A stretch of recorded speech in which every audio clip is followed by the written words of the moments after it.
चटाक एक जोरदार थप्पड़ नेहा के गाल पर पड़ा।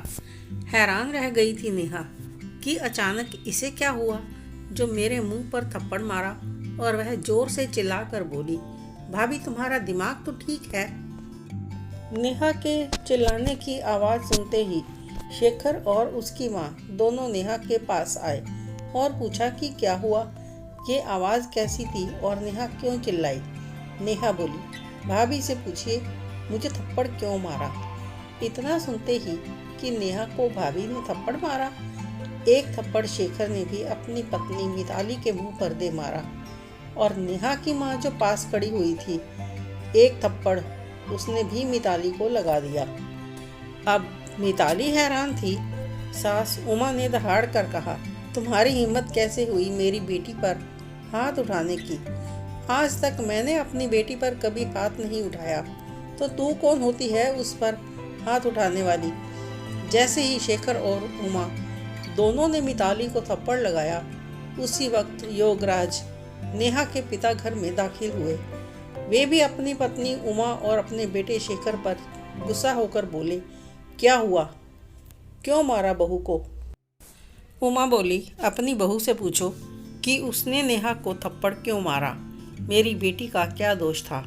नेहा अपने दोनों गाल पर हाथ रखकर अपने कमरे में चली गई और बैठकर रोने लगी। शेखर भी कमरे में आया और मिताली से पूछने लगा कि क्यों मारा नेहा को?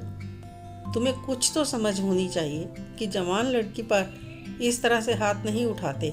मुझे बताओ कि ऐसा क्या हुआ कि तुमने हाथ उठाया। यह बात आपको मुझ पर हाथ उठाने से पहले पूछनी चाहिए थी। पूरे परिवार के सामने मुझ पर हाथ उठाकर अपनी बहन को जाने अनजाने आपने शह दे दी है। आज के बाद मैं कुछ नहीं कहूँगी। आपकी बहन है, आप ध्यान दो कि वह कहाँ जाती है, क्या करती है। मेरा थप्पड़ आपको इतना बुरा लगा, कहीं ऐसा ना हो कि उसकी कोई हरकत आपके पूरे खानदान के ही मुंह पर थप्पड़ मार दे। उधर उमा बड़बड़ करती हुई अपने कमरे में जा बैठी और उनके पति ने उमा से कहा कि बहू पर हाथ उठाने से पहले एक बार उसे पूछना चाहिए था कि उसने नेहा को थप्पड़ क्यों मारा। यही तो मैंने भी पूछा था, और वो है कि अपने कमरे में जा बैठी। उसे बताना तो चाहिए था। जो मेरी बेटी के साथ ऐसा बर्ताव करेगा, मैं उसे बख्शूंगी नहीं, चाहे वह कोई भी हो, चाहे बहू हो या बेटा। उमा, बताओ कि घर में सिर्फ बेटी ही है तुम्हारी, बेटा बहू कुछ भी नहीं लगते? तुम्हारा पूछने का ढंग क्या सही था? और शेखर, क्या उसने ठीक किया मिताली को थप्पड़ मारकर? मुझे तो ठीक नहीं लगा।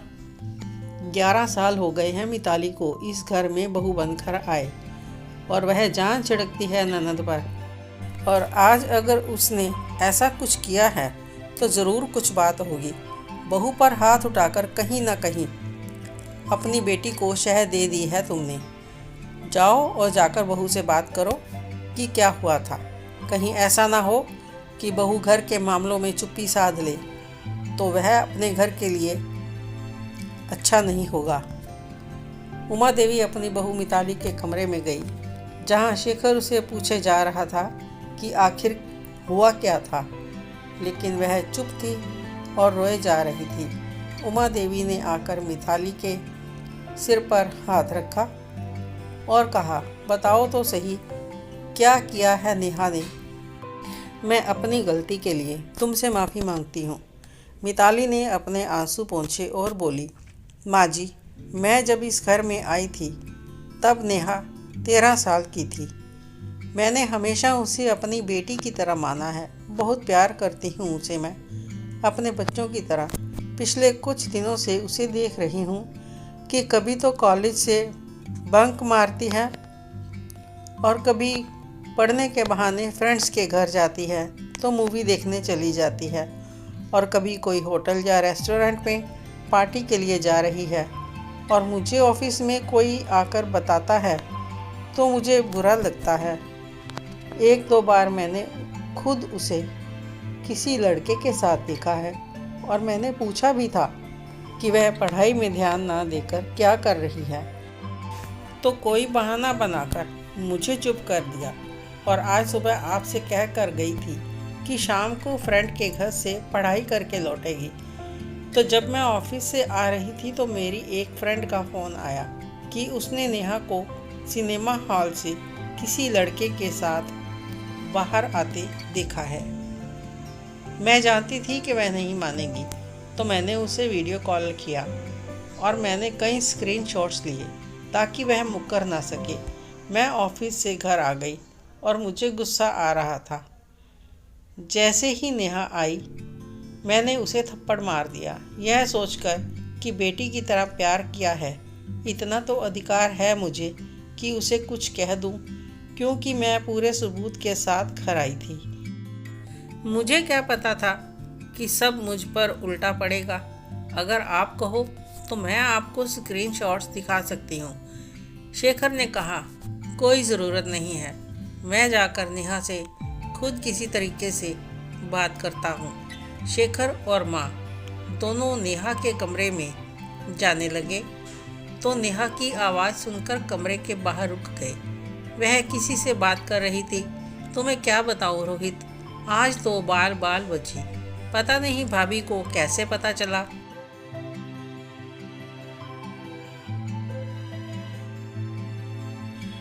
कि मैं आज कहाँ पर थी।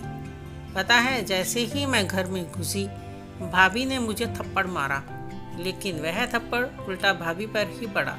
माँ और भैया दोनों ने ही भाभी को एक एक थप्पड़ जड़ दिया और अभी तो मैं बच गई। मुझे तो अभी यह पता लगाना है कि भाभी को पता कहाँ से चला। वह तो अपने समय से ही ऑफिस से घर आई थी। सच में भाभी ने मुझे शॉक दे दिया। उसी समय शेखर ने झटके से दरवाज़ा खोल दिया और अंदर जाकर उसने नेहा के गाल पर एक थप्पड़ लगा दिया और नेहा चिल्लाई, माँ माँ देखो, भैया ने मुझे मारा। तभी माँ भी अंदर पहुंची और उसने भी एक थप्पड़ लगा दिया। भड़का दिया ना भाभी ने आपको भी, और आप भी उसकी बातों में आ गए। तमीज़ से बात करो, वो बड़ी भाभी है तुम्हारी। माँ की तरह उसने तुम्हें प्यार किया है, मुझसे ज़्यादा उसने तुम्हारी इच्छाएं पूरी की हैं। और उसी की आंखों। कौन माँ? आप किसकी बात कर रही हो? मैं नहीं जानती किसी रोहित को। झूठ बोल रही है भाभी, मैं किसी भी रोहित को नहीं जानती। तभी उसके पापा भी उसके कमरे में आ गए और बोले, ये क्या हो रहा है? ये सब क्यों मेरी बेटी को घेर कर खड़े हो? मुझे बताओ बेटी, क्या हुआ है? वे अपनी बेटी का हाथ पकड़कर उसे बहू के कमरे में ले गए और उन्होंने कहा, बहू को पूरा अधिकार है कि तुम्हें कुछ भी कह सकती है और वह इस घर का कभी बुरा नहीं चाहेगी और तुम इस घर की इज्जत हो। अगर तुम्हें छूट दी गई है तो उसका नाजायज़ फ़ायदा मत उठाओ। तुम्हारे कारण आज तुम्हारी भाभी के मुंह पर थप्पड़ पड़े हैं, जिसकी हकदार तो वह कभी भी नहीं थी। छुपाकर किया गया कोई भी काम गलत ही होता है। तुम छोटी बच्ची तो नहीं हो कि स्कूल छोड़ने और लेने जाएं। अगर गलत रास्ते पर चलना है तो पढ़ाई वगैरह सब बंद कर दूंगा और तुम्हारी शादी के बारे में सोचना पड़ेगा। आगे तुम्हारी जो भी मर्जी हो मुझे बता दो, ताकि मैं तुम्हारे लिए कोई अगला कदम उठाऊं। नहीं पापा, मुझसे भूल हो गई। आगे से आपको कभी भी कोई शिकायत नहीं होगी। मुझे माफ़ कर दीजिए। बेटा, माफ़ी मांगनी है तो अपनी भाभी से मांगो। भाभी, मुझे माफ़ कर दो। मेरी पढ़ाई बंद मत होने देना। आज के बाद मैं कोई ऐसी गलती नहीं करूँगी। मैं सिर्फ अपनी पढ़ाई पर ही फोकस करूँगी। इतना कहकर अपनी भाभी के पैरों पर झुक गई और मिताली नेहा को गले से लगा लेती है और उमा मिताली और नेहा को गले से लगा लेती है। यह कहानी आपको कैसी लगी कमेंट करके ज़रूर बताएं। अच्छी लगी हो तो लाइक करें, शेयर करें और सब्सक्राइब करना ना भूलें। धन्यवाद।